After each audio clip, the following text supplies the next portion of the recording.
Hey guys, welcome to Samson's World. This is Sit and Spin, where I sit down with some badass comedians. We pick topics out of the hat, and we discuss that shit. Today, on my show, it is such an honor. Let me run down his credits, because if I fuck him up, he's gonna hit me. I will. Okay? He's on the sitcom on Nickelodeon, Cousins for Life, okay? He is the host of Chocolate Sundays, the hottest comedy show in the country. I will say that, in the world. Facts. Let me get that. Factual. He got an Emmy for the United Shades of America with Jamal Bell. Holy crap, he was on Insecure. Holy shit, he's a newlywed. Give it up for Mr. Ron G. Hey. ATL. How you doing, bro? I think I got it. That was You got good. everything. You did I got everything? Okay, good. Thoroughly impressed. Okay, good. Next up on my show, this woman, I actually did her comedy show. She does a comedy show out of her apartment, all right? Not only does she do it out of her apartment, she turned her apartment into a comedy club. She has like little headshots when you walk in, little tables with little candles. Like, it is hilarious. It's pimped out. It's the comedy speakeasy, okay? Also, she's one of the most beautiful female comedians in the world. Give it up for Miss Samantha Abrams. Oh, I did. Okay, I want to let you. I might punch you. Don't speak. Okay, please. Well, your arm Don't do reach that. is not that long, so you don't have the 85 inches like what's the boxer, the champ who just won the heavyweight? I just watched his match. The Bronze Bomber? Yeah, no, Fury. Tyson Fury. Okay. 85 inches. That's crazy. That's just like a 7-foot. My mom had that too, and I sat in the back seat and she was in the front seat. Yeah. Yeah. Your mom had like Hit Mrs. me with the Incredible. class ring right here on the lip.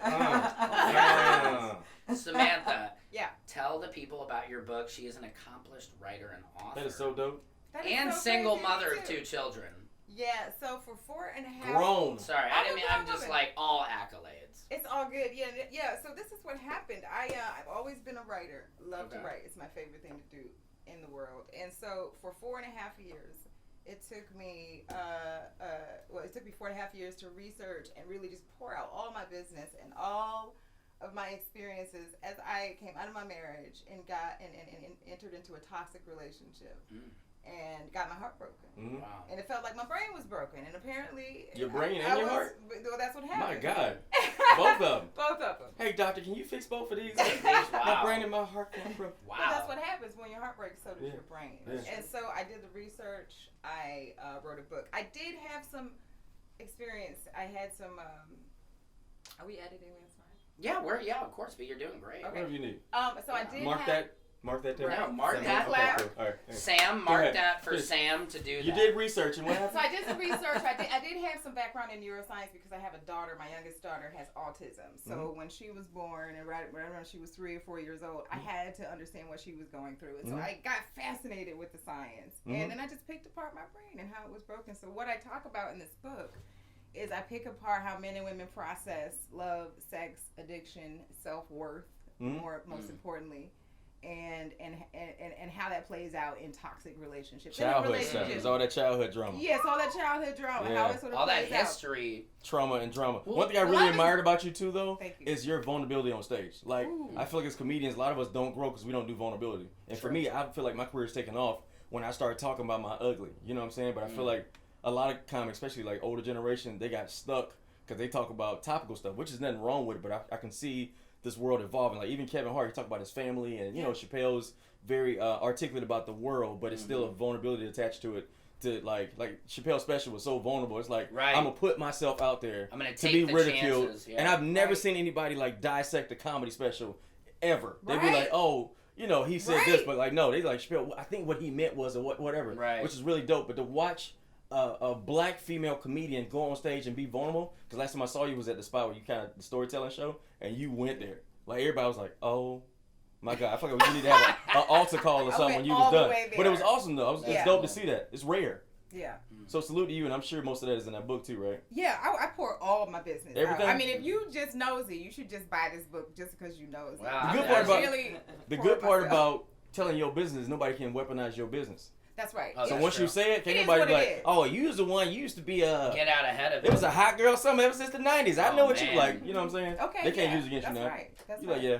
It is what it is. People are the way they are for a reason. And here's the thing. Owen Smith is the best piece of advice I ever received about comedy. Owen Smith. Owen's dope. Yeah, he really is. And he said to me, there comes a point in every comedian's life where their personal life merges with their stage life. Oh, yeah. And he looked at me, he pointed, he said, you're not there yet. And I heard him all the way. And that's when I started getting serious and honest. That's dope. Samson, we should let you host. I'm sorry, go ahead. You were saying? No, this is great, you guys. I love it. You guys are doing awesome. I was going to say, hey, I'm a collaborative host, you guys. I don't, nobody can shut my show down, so you guys can host it, and I still get to do my show. No, this is a triple threat today. Shout out to Dell and I. We're shooting 3 shows in a row. You guys are our last show, so we're good, We the last show? Yeah, you guys are the last show. we got to be last, though. We're bringing it in.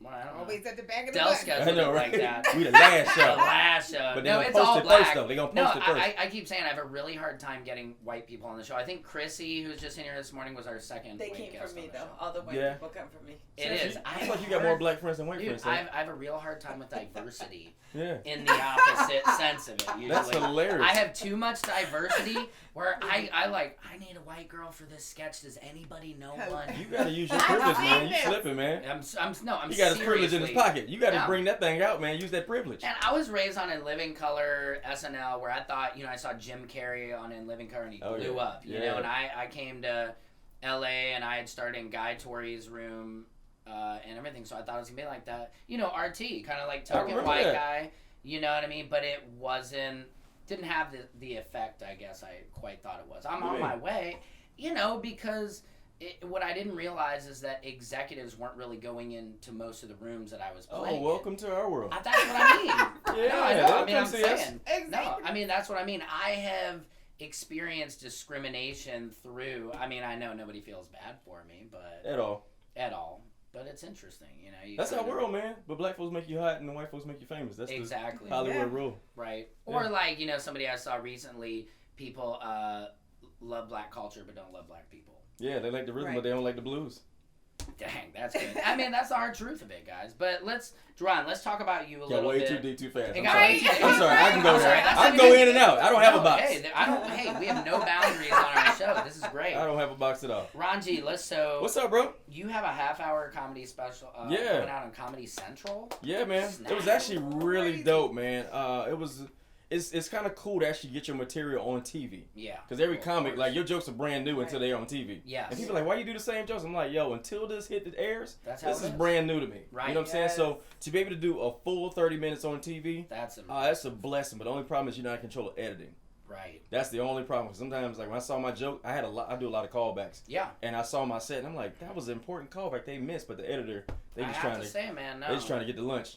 Yeah. Or a lot of editors are not comedians, and they don't understand in stand-up, that's the callback. You can't go to a commercial break with Subway during my setup. Yeah, but when you're like, hey, we need 30 seconds, let's cut the callback or whatever. Right. It was dope to do that, man. I'm sitting on about 2.5 hours of material because I never shot a special. That was my first one.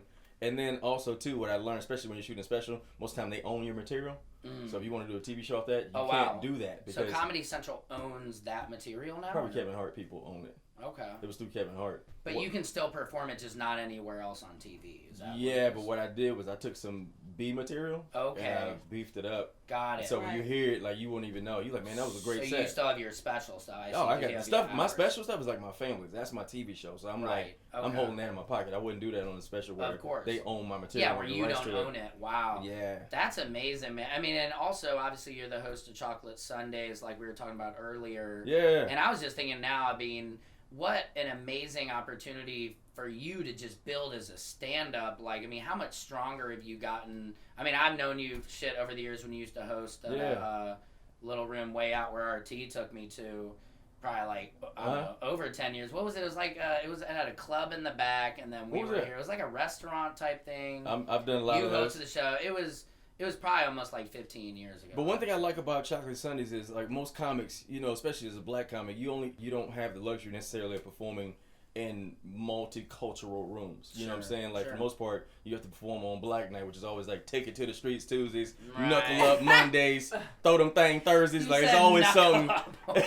It's always something urban oriented. And then when you do the mainstream rooms, you kind of feel out of place, so you can't really use your normal voice because a lot of references they won't get. So the chocolate sundaes is a perfect mix of both, where you got people from all over the world in one room, like literally all. Like it's not even chocolate no more. It's like a nougat, like granola-y kind of parfait-ish kind of sundaes. Yeah, it's not chocolate anymore, but it's really dope, man. To cut my chops at that too. Oh my god.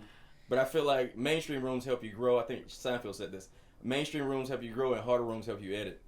Oh, okay. Yeah, and so when you're in a black room and they not feeling you, you get to it. You just edit real quick. You know it, yeah. Well, I love in Bill Burr's special, he just said, it's okay, you don't have to laugh. I don't mind silence. If something's not funny, that's my cue. I'll just move on, you know. Right. It's so true. All right, guys, let's move on to the questions. I think, well, what else? Okay, hold on, Ron.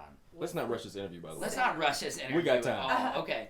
Cousins for Life on Nickelodeon. Yes, sir. Let's talk about that. Tell me about that. It's so crazy, man. When I went in my interview, there were people in the room who were dads on TV when I was a kid. And I'm like, I'm not old enough to be a dad on TV. And then I went in the room, and what was funny was when I heard them audition, they yelled, he's like, go to your room. And on Nickelodeon, you can't yell at kids. Kids got to win. Or Disney, kids got to win. Interesting. So I went in there, I was like, hey, go to your room. Oh. And I got it. And I was like, whoa. And in my head, because the other actors were yelling. Yeah, you can't yell at a kid on Nickelodeon. Like, it doesn't, it never works. But I might have gone in and yelled at the kid. That's crazy. Right, in real life. Like, but I mean, I basically did everything my mom did do to me. Yeah. Yeah, if I did my mom's route, I would have never got the job. Right, exactly. I was like, you know what, my mom would yell at me, so let me not yell at these kids and speak to them firmly. Okay. But yeah, You're man. so smart. Yeah. Ron is. But it was great, man, and it's such a pleasure. Like, this is my first time being a series regular and working with just, like, the whole team was great. Like, from crafty to producers, directors, and every 2 weeks I didn't know you get a new director. And they were so nice, and I would sit behind the camera and watch them direct the kids. So it's like basically free acting class because the kids need coaching, and I'm sitting there like, oh, okay. And my job was to go to the fridge every episode. If you watch any TV show, the dad goes to the fridge and then does their lunch. Yeah, I had to figure out a clever way to get to the fridge and then talk to my kids. I would go to hey son, what are you doing over there, son? Are you okay? Hey son, you see my son? Are you okay? Like every episode, I had to get to the fridge, but it was really fun. That's pretty funny. It was a great experience. Well, that's funny. I can relate to that as a dad. I just I'll walk up to my refrigerator and open it, and I'm like, I don't even know what I'm looking for sometimes. You just go get some. I just want to go to eat, and I'm like, okay, stop eating, Sam. Stop so funny. Eating. All right, Ask Samantha about her last question. Who's the most famous person she had at Speak? Oh yes. Okay. Oh. So, Samantha, here's something I did want to ask you about. At your speakeasy, it is at your apartment, but the cool thing is you get some pretty big comedians to come through. So they come to the crib. They come to even the to the crib. Oh yeah. People show up. People show up. That trips me out every week. I love it. I did the show. I don't like my space like that. Who's your biggest famous comedian you've had come through that show? The biggest celebrity. The legend Keenan Ivory Wayans. Really? Yeah. He came to get down Junior. Dude, he performed, but he brought Junior. Oh, yeah. Okay, Keenan, okay. Damon didn't have a ride? Damon Jr. He didn't have a ride? Yeah, because he couldn't drive. I think he failed his driver's license. Riding dirty? That is funny. That's hilarious. Dad, can you give me a ride? Yeah, so Sean, Damon Jr. came and did the show. Marlon's done it right now? Marlon has not come. Okay, and Damon Sr. Jake Phillips done it? Jake Phillips comes all the time. Yeah, he's I'm a huge fan of his. I love Jake. I want to do your show. You have to do it. Oh, yeah, it's awesome. Soon? Craig Robinson has dropped in a few times. Okay. That's awesome. Can I go to the fridge and help myself too? Or like one? No, you can take an order though. We'll serve you. Oh, yeah? Yes, Wait, you got food too? You don't understand. You're lying. On Thursday nights. It's a comedy. Oh, that's so cool. You don't understand what's happening. Yeah, it's like you got snacks? I thought she'd be serving like dry cereal or something. It's totally pimped out. Like it's if you passed out and woke up in there, you wouldn't know you weren't in a comedy. Yeah, you'd think, I wonder if you Guinness Book of World World Records, is it the smallest comedy? You know? Got a waitress just walk in the living room. It's like 27 seats in there. Yeah, the waitress just walk in the living room like, hey, you want some drinks? Like, what you got? You got That's how it is. Sometimes. That's how it is. You want a beer? Canned beer? That is awesome. Well, let's move on, guys. Let's play a little bit of this sit and spin. We're going to pick some topics out of the hat. Let's do it. You guys just answer. Where you get the hat from, bro? Oh, my God, man. I got a lot, but hold on. A Halloween hat? I got a lot. He got a Halloween hat. It's like one of those magic, you pull a bunny out. It's so funny. Ron, pick one out of there and just read. All right. If you have 30 seconds with Bill Gates to get $1 million, give us 30-second elevator pitch. Bill, I want to open up a chain of strip clubs that have daycare services. And I feel like instead of having cash, we should just have a swipe card. So you just swipe your card, and you don't have to bring cash in, and it has daycare. And I feel like we can do chains, and it could have a drive-through. So yeah. Wow. Yeah. Okay. That's all I got. Samantha, that's genius. Bill Gates, he's sitting right there. So I have to do this as well? Yeah. Yes. Yeah. My bad. All right, Bill. So for 3.5 years, I've been pimping out my apartment and running a successful comedy club. So what I need from you is a business loan, an investment for a chain. We want Speak Live comedy all over the world. There we go. Like Uber comedy? Like the Uber of comedy. Pop up wherever you want. Yeah. In a big spreader wherever your house is. Yeah, and people love to laugh. And here's why. Comedy is the last honest platform for every race and genre of people on this planet. This is the last place where you can stand up and speak your honesty and your truth. That's true. Yeah. Right? Amen. That's why it's important. Important to vote, too. Not alone, Bill. A grant. That's right. I can't really give out my endowment. number one. I can't give out my number one idea to Bill Gates, but I'd maybe say the Bluesy, which is I just came out with a little while ago. It's a Bluetooth koozie for your beer. Do you guys know koozie? That's white people stuff a little bit. Yes, I know what a koozie is. is. I'm trying to figure out where the microphone is. Didn't mean to be racist, guys. Sorry. Yeah, koozie. Okay, but it's a bluesy because it's a Bluetooth speaker. So you have to drink in order to use it. No, no. You can cool a soda. But in order to use the speaker, you have to use the. No, it's like a speaker on the bottom of the koozie, and you turn it on, and you hook it up to your phone, Bluetooth, and then you're sitting here drinking, and it's also a Bluetooth speaker. But again, you have to be drinking. I think it's a great idea. Thank you. I'm not against it. This is not my best idea, but I've had a lot of other failures. That's funny. Yeah, okay, guys, let's move on. Next topic. Let's go, Sam. Come on now. Pick a good one, too, okay? All right, Come on now. I'm gonna hit this big giant one. Oh, look at that big giant one. Sing your... God, I gotta sing. Sing your favorite old school sitcom theme song. Ooh. Fuckery. Here we are, face to face. A couple of silver spoons. So funny. Running it out. Well, we're moving on up to east side. We finally got a piece of the pie. Come on, help me. We're moving on. Beans don't burn in the kitchen. Beans don't burn on the grill. Took a whole lot of trying just to get up that hill. Oh, no. You and me, baby. Ain't nothing wrong with it. Hey. Moving on up. Moving on up. We're moving.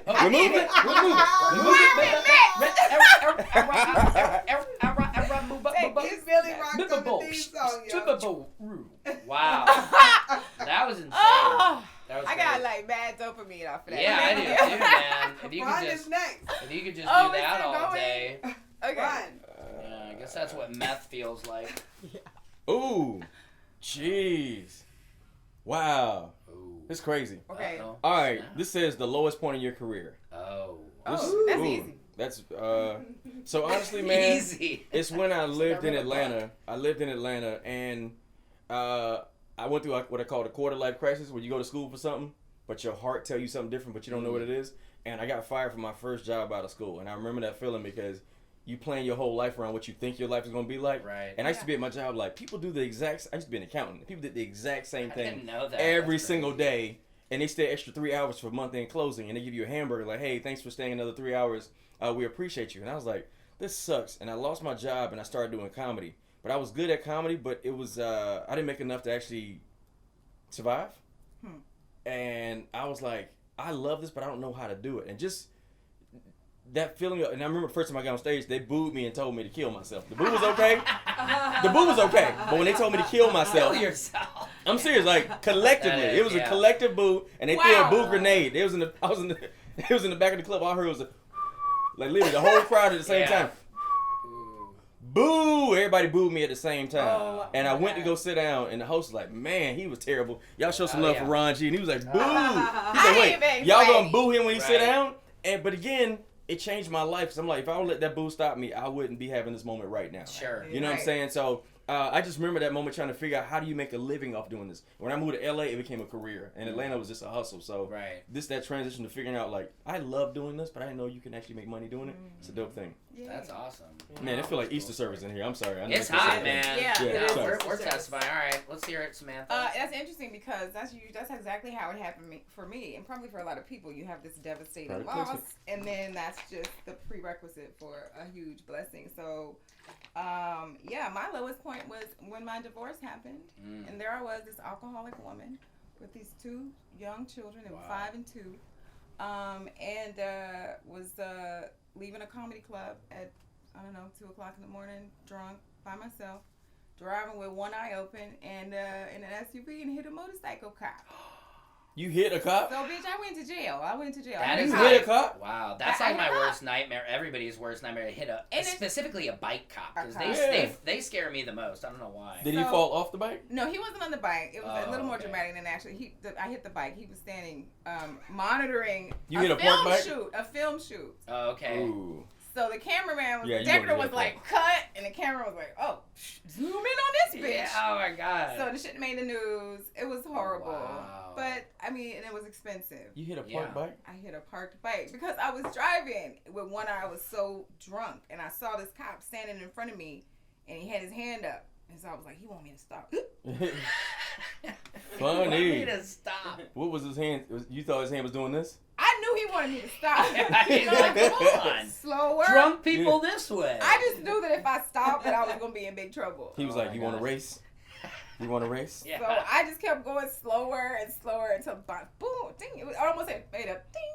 Oh, so it wasn't like you just completely barreled through it. Okay. No, technically I hit a motorcycle cop, and then they were he was patrolling a film shoot. HBO was filming a movie on the side of the street. That's hysterical. So the director was like, cut! So he just ran through the shot. Yeah. And then the cameraman clearly, because the shit made the news, he just went, okay, let's zoom in on this drunk bitch right here. Great. You should have named your book "So I Hit a Motorcycle Cop." Yeah, right.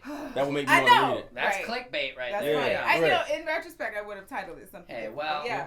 That is amazing. I mean, you kind of almost did your rock star comedy career in reverse. Most people get successful and they go hit like a bike cop. Cocaine on the nose. Right, oh God. She do that first and then take off.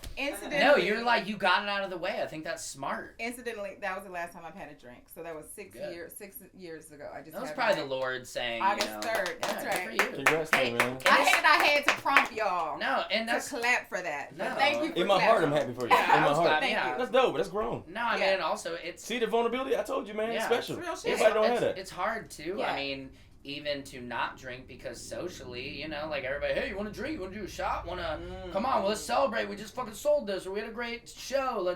And it's hard not to join in on that. So I give you a lot of respect for having I have no willpower. So do you take anything when you celebrate? What do you do when you celebrate? Like what do you I just do everything but alcohol. Oh, yeah, sweet. I drink like cocaine. So you're like a Mormon. No, not that. Everything like what? No, what I mean is I drink soda, water. I drink everything. Well, people like, yo, congrats, you got a new movie. What do you put in your hand? You like weed, a blunt, electric cigarette? A soda or what? So you celebrate with soda? This is great. I celebrate with soda. I just asking. I'm not. Yeah, I celebrate. I got alcohol in my family. I'm just asking. It's soda. When you can't drink alcohol, I'm like, how do you celebrate? Because that's a part of American culture. Just are you asking if champagne. If I smoke weed? I don't care. I'm just saying clearly. Yeah. No, it's LA. It's legal. So I just don't drink. That's good though. At least you can do that because a lot of people who have that, it's like they have to go cold turkey, no right, nothing. be real extreme, but like the fact that you can tap your electric blunt on the glass, you like ting ting ting. I want to celebrate y'all. Yeah. Toast to me, like that's. Yeah, that's funny. One up, yeah. But the vape pens are killing people now, so you gotta be careful, That's the e-cigarettes. Hey man, not the weed pens. Well, I always not say people have been smoking for thousands of years. This vaping has been around for like 5 years, so I just don't trust it. Yeah, it's still new. Next topic. All right, guys. Oh, are we still going? How many times? Oh yeah, this is like Cards Against Humanity. No, we're not doing all these, but we're getting there. I didn't get my reading glasses. Oh yeah. What's that? That says, what is the hardest thing to accept about the entertainment business? Ooh. I don't know. I'm easy. I'm cut from a different cloth. I accept all things. I guess the most annoying thing about the entertainment business is just sifting through fake people, sifting through people who are Yeah. genuine, who Right, aren't right. authentic. Right. I can't. You can get tricked because people are good actors. Yeah, they're Right. actors. Right. Right. Oh, God. Some of the yes. best. For Yeah. me, I feel like it's when you realize that it's not about talent. Right. And it's really hard to accept. Yeah. You come out here, you work on your craft, and everybody say work on your craft, but the people that's on you, like, they have more social media numbers. Right. Not that it's not a talent, it's just a different thing, and it's not really about talent. Also, too, just navigating through, like, good and bad people. I think you kind of mentioned that, too. Right. Because I feel like, because I host at the biggest comedy show in the city, I only get phone calls on Sunday from people who like, hey, what's up, man? How you doing? What's Sure. up, bro? Right. And I know they only call me You know because why of the that. call. It's Yeah. You probably get the same feeling too. Like they Yeah. only call you when they want something, you know? Right, yeah. And they skip over how you doing. Right. They just, hey man, Well, put me up. You know what I don't like when I'll host my show here, sometimes I'll be like, hey man, if you could have time, if you could get me up, and I'm like, okay, I'll try, and then sometimes the show, I'm like, hey, sorry, it didn't work out, and they're like, yeah, whatever. Yeah. And you're like, Yeah, they well, give what they okay, want well, and you're walk an off. asshole, like, it's like, Yeah, you just got to learn how to say no. right. It's a no. Well, I said, like, out in LA, it's kind of like the Matrix, once you see, like, people where the fake is, you can kind of walk through it a little bit. But it all Yeah. feels the same. Everybody Yeah. dressed the same. I would say Fake the hardest... and real dressed the exact same. Yeah, They no, look it is. exactly the Or same. the hardest thing I feel like sometimes is just the starting over sometimes. Like, you could totally get a huge opportunity and then just right back here. Yeah, So emotional highs and sometimes- lows out here will mess you up. Because even It's with hard. a kid, you can't have a kid in an environment where they have emotional highs and lows all the time Yeah. because it's unhealthy. But for us, we volunteer for like auditioning, being a black man Right. who's an actor and a comedian. The amount of no's that you go through just to survive, especially being a black woman, like the amount of no's y'all go through, and like sometimes it has nothing to do with you, Right. but you take it as what I'm not good enough. Yeah, you Here's the always... thing about yeah, it's auditions. hard. You have to understand, as an actor, I mean, you have to learn how to be okay with no, and here's why. Because when somebody has built a character, they have come completely from their imagination. They've Right. built a person that sounds a certain way, looks a certain way, and if you walk in and you're not it, you just can't take that personal. It's a lottery almost, in a sense, and that's why I think it's numbers good game. to create your own opportunities, write your own characters, because that's like I always say, nobody would ever cast me on my own talk show, so I have to create my own. Right. You know what I mean? I would. I mean, thanks, I appreciate that. I think But- you're super charming, very Well- talented, and you're good at being present well, and thank like you feeding very off much. energy. I'm watching how you work with us. Like we'll say Aw. something and you just chime in on it and keep going. Yeah, well, That's thank good. you, Ron, from You got the your right from your ideas, lips Sam. to God's ears. But no, but I mean, that's the thing about it is that traditionally, you can't expect that you're gonna happen to go in there, get lucky, and be like you said, the character that this guy was sitting there writing is like, oh my God, she looks just like her. Oh, she sounds just like her. Oh, and Right. then so that's create your own It's opportunity. numbers. But it's game. kind of like what we mentioned earlier. As a comedian now, you don't have the luxury of just being funny. That's not enough. You have to So be a business No. with person. social media, you have to learn how to direct your own videos. You have to learn how to cut and edit them. Yeah, You know what I'm saying? You have to create your own opportunities and Yep. write, and you just have to do everything at the same time. Yep. yeah. So again, if they, like, hey, we need somebody dope. Samson, what else you got? Right, You like, I have my right. own talk show, and you Yeah. have There it is. 97 episodes on YouTube to Right, show them. yeah. So make sure you go to Sam Right. Crouppen.com on YouTube and watch this episode and 90 other ones he has, because he has a lot going on. That's right. No, that's how you bid it. All right, guys. Next topic, and I think we're about almost out of here. I'll let you guys pick one. I think you should check. Is that you, Sam? Here we go. I got it. Samantha. This is so easy. Okay. One night stand or a steady partner? What's your answer? A steady partner, one night stand. I mean, you get to an age where, what's the point of that? Yeah. Yeah, what's the point? Don't act like it wasn't fun though. Yeah, but if it was good, you want to do it again and If again. you'd have to be real good on a one night stand, I'd say for a woman, it's If probably it's trash. a guy. We can get off no matter what. You can't look know at him and what I mean? tell? It was good? No. I thought women had that power. No. You can't dance Oh, with somebody I and be wish like, I had that you power. can't dance with somebody and be like, okay, No, all right, I know because he could Yeah, who still. dances anymore? I dance. I What are you dance talking too. about? I dance all the time. Yeah. I can tell. I got the whole eye. Well, hold on. This is a special gift God gave me. I I, don't can think. tell. How does a woman tell? It's like you can smell movie theater popcorn when you fasting. I don't know You can how. tell when somebody got that good. Yes, Yeah. you can. But here's the thing. At least I'll speak personally. You No, I have to at can't. least. You gotta have one. You gotta cock and unload one of those before you go out, and then maybe. But some guys, they might be going on the dance floor and then they get into bed. All that I think it excitement from the translates. Fuck all dance that. floor. It translates, man. They premature, then you're done. They're like, oh, that was great, man. I fucked this. Wow, I killed that. Yeah. No. And then You can tell. You can You tell by can't somebody fucking moving tell. on the dance floor. I haven't danced with a man since people were dancing in clubs. It was like over 15, 20 years ago, right? Okay. But that's not a good reference point. But I'm I saying don't if know you what dance other with somebody bitches do. and the vibe is right, it's normally about to go down because they If feeling you you're and you feeling dancing, them. you can It's tell. an unspoken If you're vibe. dancing. if you can dance, I mean, I think that's a So good. I should just I've make never been all wrong of them about dance it. with I've me never first. been wrong about it. Yeah. If I dance with a girl, like first, my thing is I will go to the club and act goofy, and the girl's goofy with me and don't judge me, and she ain't worry about her friends thing. I'm like, okay, That's we got a it. starting point, and Yeah. then we start dancing. Yeah, then you- everything, yeah, man. Let me tell you exactly. something. But my answer is, okay. I would probably go for some street booty, but because I'm married, I love my wife. She would kill me. Nah, actually, being married is like one of the best decisions I ever made. My wife is dope, and I have fun. No, for real. And I feel like I'm not missing out on nothing. That, as a man, I always thought like, man, when I get married, life gonna be boring. I gotta act all grown. And nah, me and my wife, we kids, man. Wow. And like I said, me and my wife have that thing. We go out and dance, and That's we'll, great. we'll break the ice when ain't nobody else dancing and have a good time. There you go. And then it's Mr. Nasty Time. Mr. Nasty Time. Mr. Nasty Time. Mr. Nasty Time. That's So yeah, I choose one night stand. There we go. All right, next topic. That's funny. Again. Okay. When it's all said and done, what philanthropic work will I be doing? Charitable work that I'll be doing. Like that. Yeah. So Speak Life Comedy is a charity. It's a nonprofit. Oh, that's awesome. Right. So what we do, we're formed by comedians for comedians. Mm. And so it's not a performance artist nonprofit, but comedians can come to me, and they do, and they need emergency housing. Oh wow. I'm housing someone right now. They need emergency food. Dude, Emergency housing? That's you it. are. That is nice I'm, of you. I'm doing because, that. I've been I doing mean, that. You know, that's maybe nice I get of you 2 or because- 3 a year. Right. Yeah, somebody needed to But buy. still, Like I that's, just that's give. very nice. And if of I you don't, to if I do. can't, if I don't have it, Right. I'm resourceful. I can figure out how to get it. Right. Wow. And more importantly, business resources. This is the most important part, and this is the most underutilized part of the nonprofit, because if any comedian need any help with any business resources, I'm talking Photoshop, you need help trying to figure out a website, Google Ads, Headshots, marketing, stuff, yeah. anything, you come to me. I know people. Oh, wow, Yeah, that's dope. Wow. For me, it's a. Oh, sorry, go ahead. SpeakLiveComedy.com. There you go. And we can actually donate on the site. You can apply for relief and donate on the site.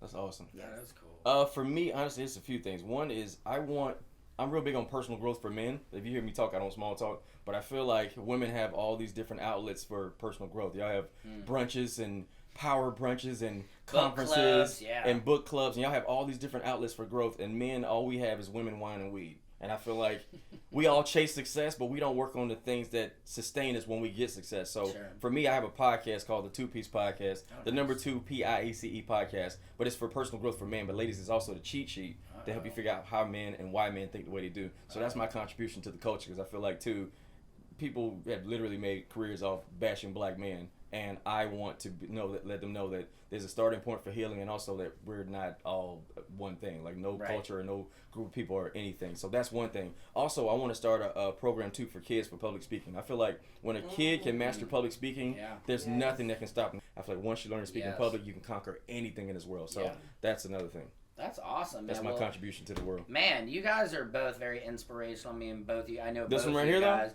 No, both you This guys one right here? are. No, Ron, you I'm know. saying Hey, no, but stop this one it. right here. This one and that one. No, but Come this. on. So when you say this one, you mean Oh, what? I mean, no, sorry, Ron. Now, let me explain. You can't say SNL. you people of this SNL, one. please, no. So, guys, this was such an honor to have you guys. You guys are both very inspirational people. Seriously, I love both you guys. Come on now. And just give people your social media before we get out of here real quick. Okay, so since I overdo everything, my social media handle is like the eyes on your face, EYE, overdo it everywhere on social media. And you, Ron? I overdo it too, but you can follow me at comedian Ron G, comedian RONG. Also follow me on my podcast, the 2-Piece Podcast, the number 2 PIECE podcast. That's awesome. Guys, thank you so much for doing my show. This has been Sit and Spin on Samson's World, presented by Marcus King presents Dash Comedy Radio in my ear. Like my Facebook, Slice TV, and my YouTube page. Please, let's go. This is Samson's World. Thank you guys very much. Yeah! Hey, Thank you, Samson. My name is Samson. Hey guys, thanks for watching. Make sure to subscribe to my YouTube channel. This little box here, click on it, go to the link of that video, and please subscribe. You're helping to support my family.